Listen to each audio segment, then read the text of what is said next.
there are, of course, few cultures that have put more emphasis on the central role of food preparation and food consumption, both in a secular and a religious context, than China. Throughout the Chinese world, past and present, that is still the case.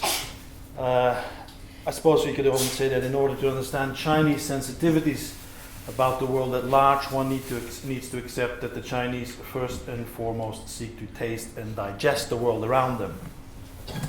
One of my favorite writers, the scholarly New Tang, went as far as remarking that the Chinese mind, because of its food-orientedness, failed to develop a solid tradition in the biological sciences, as it could not refrain from reducing what was knowable to what was edible. Here's a little quote from him there. Right? The reason why the Chinese failed to develop botany and zoology is that the Chinese scholar cannot stare coldly and unemotionally at a fish without thinking immediately of how it tastes in the mouth and wanting to eat it. Now, Chinese scientists in laboratories today will grim about this, but the point is that food is obviously pervasive in the Chinese world, and also in Chinese religion and Chinese religions, and social and divine communication, both in ancient China and in the present day, was achieved through the palate and the stomach.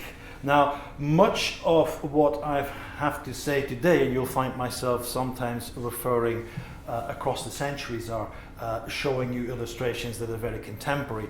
I do this partly just to get a sense across of how continuous some of the ideas that I'll be talking about are still today in China. Much of what I have to say today is based on a corpus of texts that are roughly composed between the 6th and the 1st century BC. In Chinese historiography, this period is traditionally referred to as the Warring States and the early Imperial period. So it's a time roughly coinciding with the classical age of Plato, Aristotle, and Alexander the Great, and ending at the time of the late Republic and the dawn of the Augustan period in Rome. So this is the time when China gradually evolves from a confederacy of feudal states into the first unified empire. I want to do two things today. I'd like to say a few things about the relationship between food and the physical and moral well-being of both the living and the dead. And that's quite important, because if one looks at the Chinese ritual canon, you will find that very often sacrifice itself, in other words, the offering of food to the spirits, is defined as a way, as nourishing the dead, really, as feeding the dead. And again, classicists forgive me for gross oversimplification, but if we want to contrast the Greek spirit with the Chinese spirit, what one might say that there are very few spirits, in ancient China that have a life of their own. There is no Mount Olympus. They don't hang out with each other. They don't have affairs with each other. Spirits in ancient China are mostly ancestral spirits, and that's really key for our story, because in essence, ancestors obviously have various degrees of affiliation with people offering sacrifices. There could be individuals and kin that remain fresh in our memory, or they could be distant, associated with a clan and with a locality or a state at large. So feeding the dead was as important as catering for the living. The dead, we have to understand, are mostly ancestral spirits. Now, before we turn to the dead, a few words about feeding the living. It's very interesting that in ancient China there is very little that has survived in terms of a kind of sustained discourse about the role of food for one's physical well-being outside the medical canon. Brings us back again to the Middle Ages yesterday. So you have in medical literature and in self-cultivation literature information about the preparation of food, about the use of food.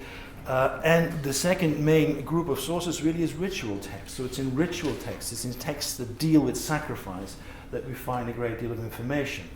So I've picked up one example here from a ritual text known as the Rites of Zhou, and that is basically a text that describes the ideal feudal state in the ancient distant days of the Zhou. And it lists all officials and all officers that are in service of the Zhou king, many of whom would be officials who are responsible for providing individual ingredients, for being in charge of specific cooking procedures, for catering on designated occasions. They have all sorts of titles: winemakers, spice officers, handlers of food baskets, and interestingly, each and every one of these so-called food officers has a double task. They cater both for the ruler, and at the same time they are in charge of religious rituals that are linked to the activity that they are in charge of. Now, this is an entry of one of these officials. This is the entry for the dietary physician, or the Shi. And I need not go through this in detail, but if you look at the description of what the dietary physician does, there are two things that stand out. First of all, despite the term doctor, or "yi" in Chinese, in his Chinese title, there's no specific mention of medicine in this particular passage. And that suggests that nourishment and diet itself was conceived of as an act of preserving good health. So Chinese ritual texts do not appear to distinguish between so-called feeding for pleasure or feeding to maintain a healthy body. And that echoes with more technical medical traditions, where the boundaries between food as nutrition and food as medicine are often blurred. But secondly, now look at what he's doing. The great majority of his activities consist in harmonizing or blending ingredients. And this, the verb in Chinese is he or huo, which runs through this entire passage. So it's the description is all about keeping balance, following the seasons, and mixing ingredients into a harmonious whole. And this is very important, as we will see a little bit later, because the key offering that the ritual texts describe is the sacrificial stew, and the sacrificial stew is the ultimate sort of harmonious soup that can be offered up. The idea of harmony, of blending individual ingredients into one.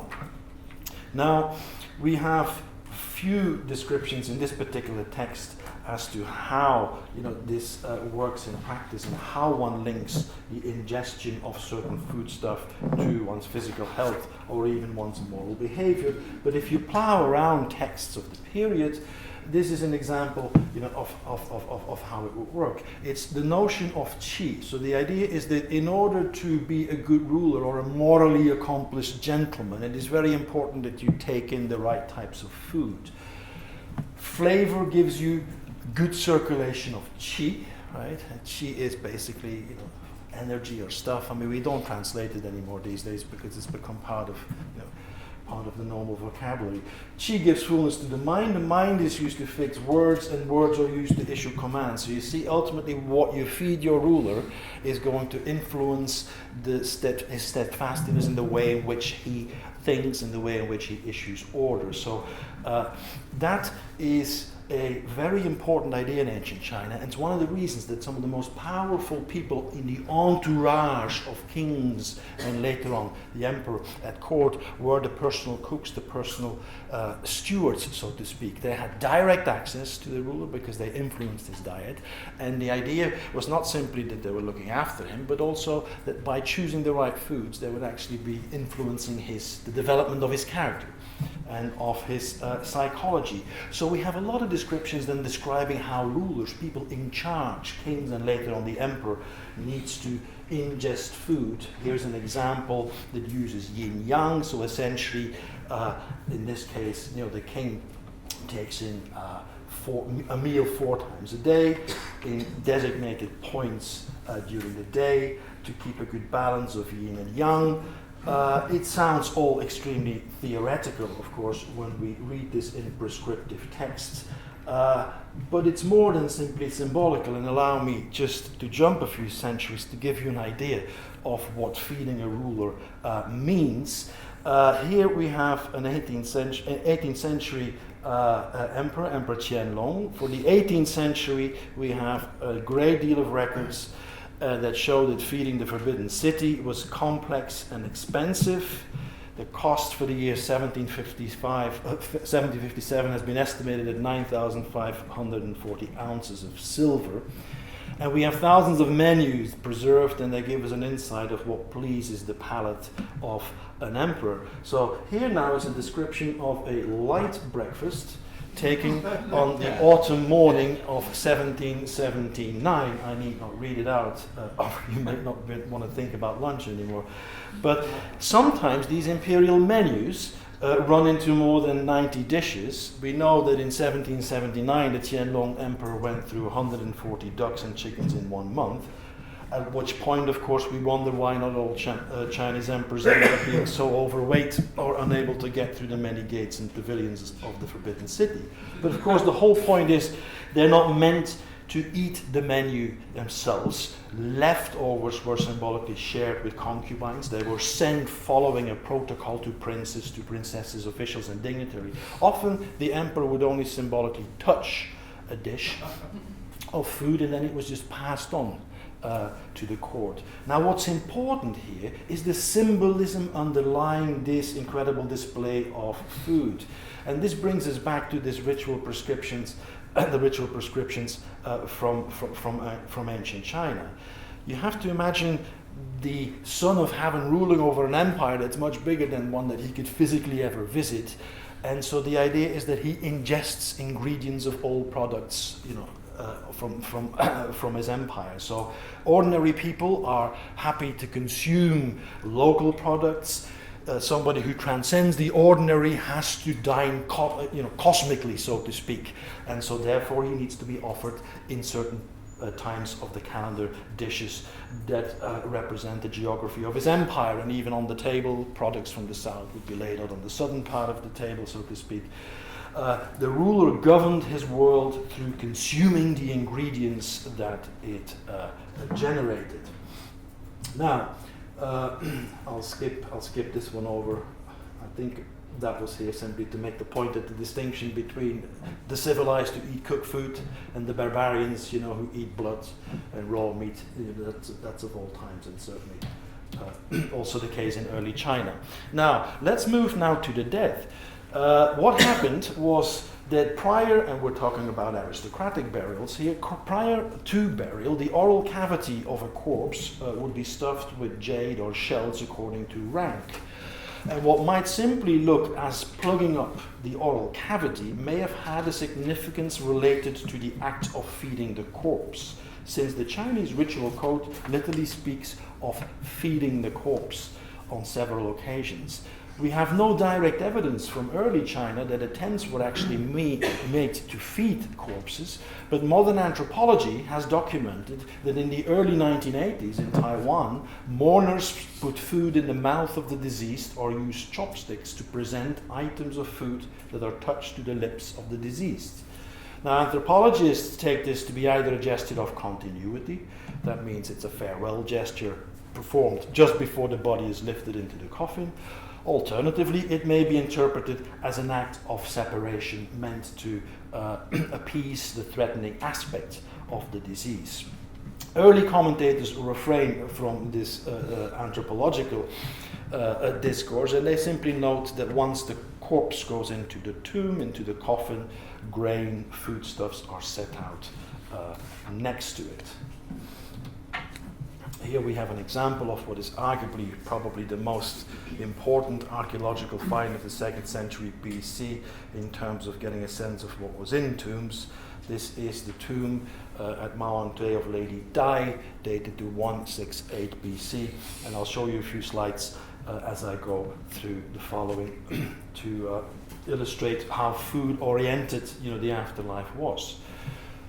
One theory, and it's not a universal theory, in early China conceived of the body having two types of soul: an earthly soul that returns, or earthly force that returns to the earth once the body decomposes, and then a spiritual type of soul that escapes the body and that goes up. Now, we have, according to canonized funerary prescriptions, a ritual that consists of the following. Between the point of death and between burial, a priest would mount the roof of the deceased's house to attempt to recall this ethereal soul back to the body. So basically, once somebody dies, there is this liminal period during which you can try and recall the soul back to the body in the hope that the body might either continue or revive. Now, it's quite clear that this whole ritual revolves around a view of the well-being of the soul that's very much concentrated on food. We have a hymn, we have a poem from the state of Chu, and here you can see, what is probably the most often quoted stanza from that. You call back the soul by telling it how good it is here and how many lovely dishes you forsake simply by leaving and by departing.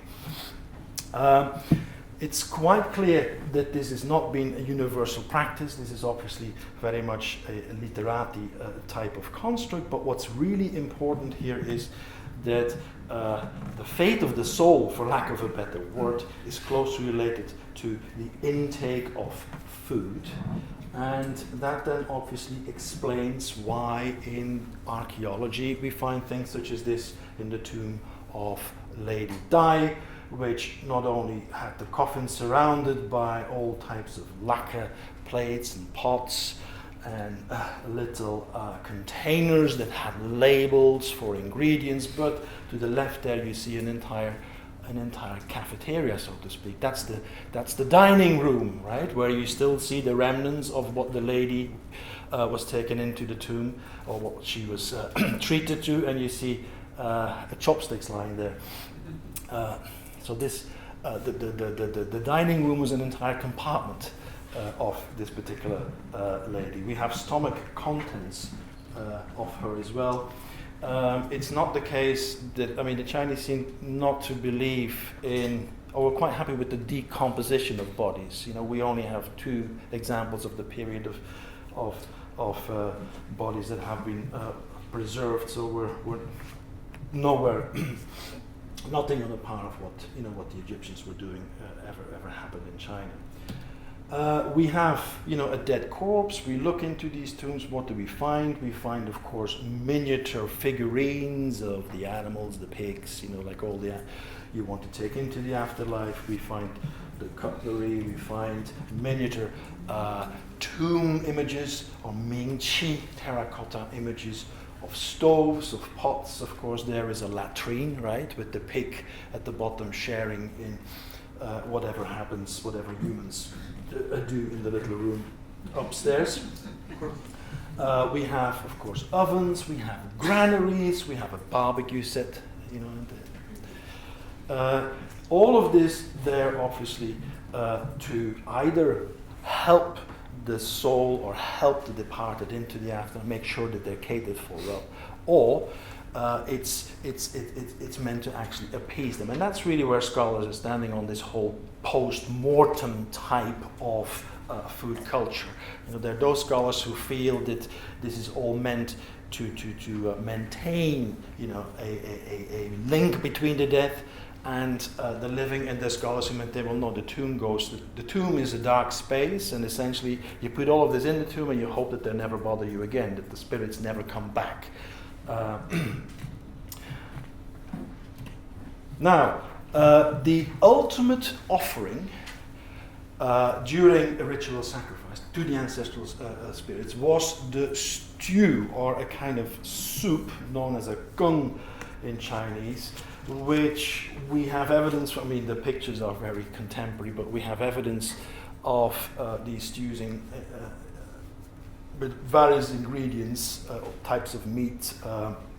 Now, the whole point about the stew is that it is a harmonious mix, that it is a blend in which not one single flavor stands out.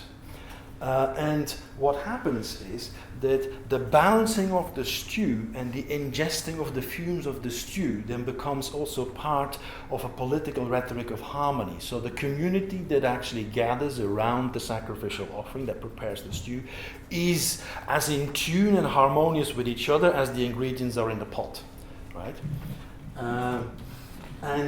Essentially, one offers up sacrifices to the ancestor, all ancestors, almost following a logic of fading sensory memory, so the sensory amnesia. That means that when you offer sacrifices, the higher your spirits are up in the hierarchy, the further down they're in the past, the more insipid, the more tasteless, and the more flavorless the offering should be.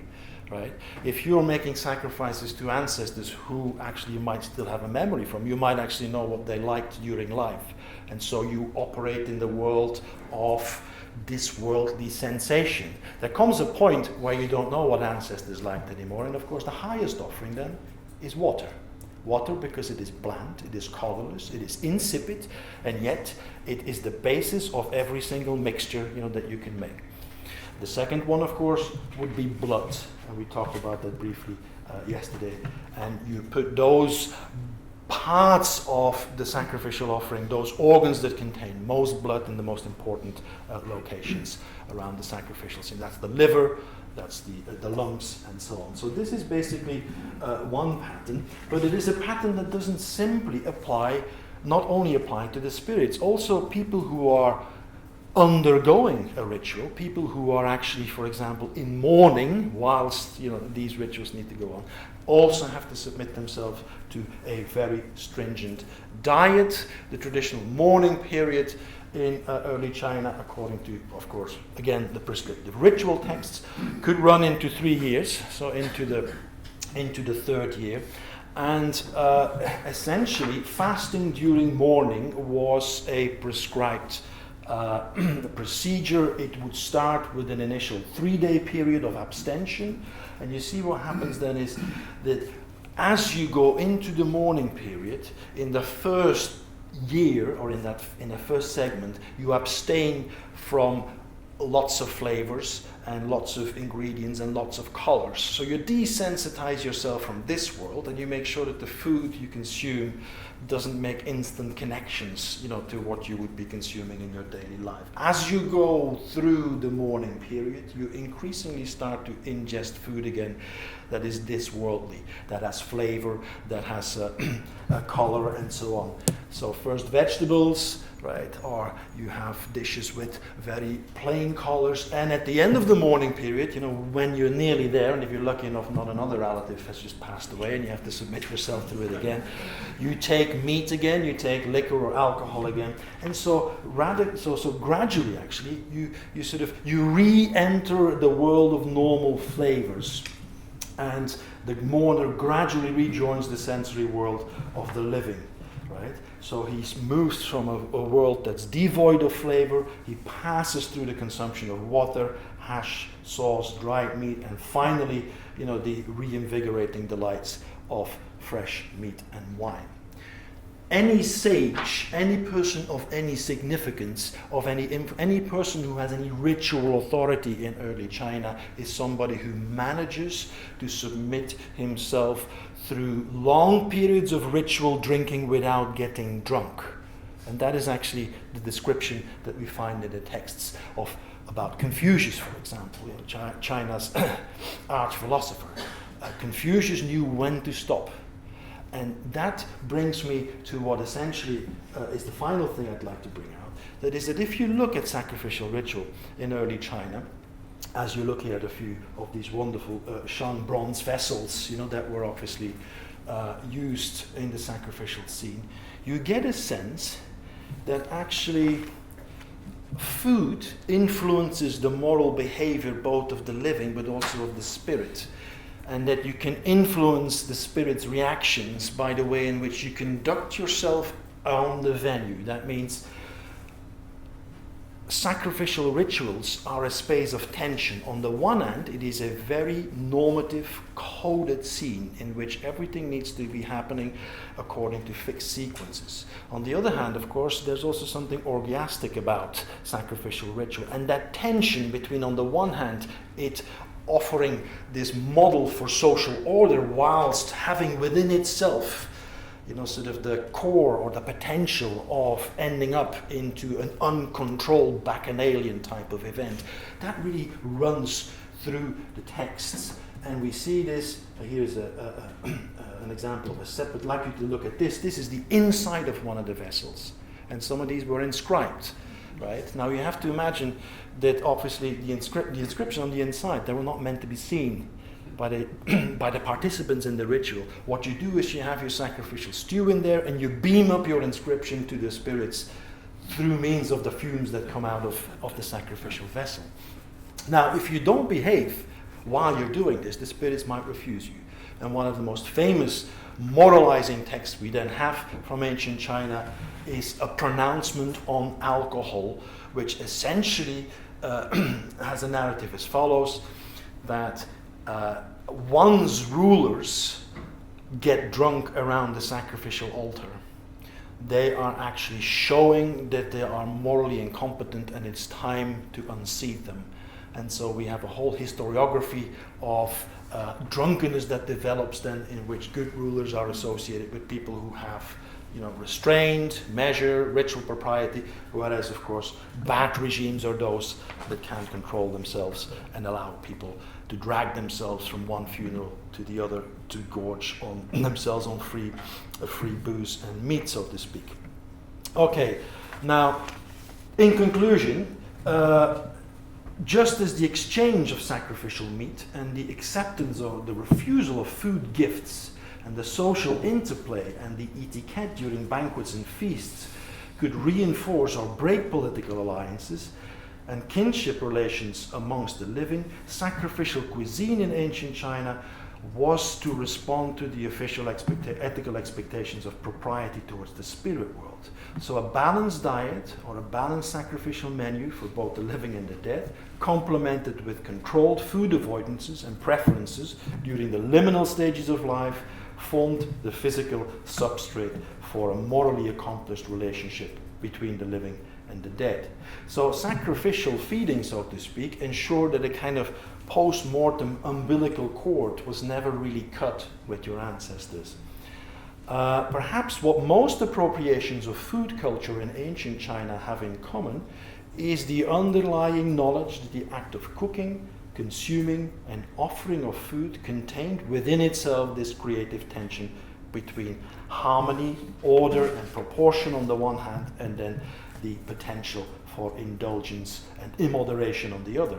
And Chinese thinkers and ritualists exploited culinary and sacrificial culture as a moral pendulum as it moved back and forth between extremes such as fasting versus feasting, offering versus receiving, physical nourishment, and ritual purifications. So food offerings united and divided, and this applied both to the physiology of the living as well as to the moral well-being of the spirit world. And I'll leave you with one final slide here.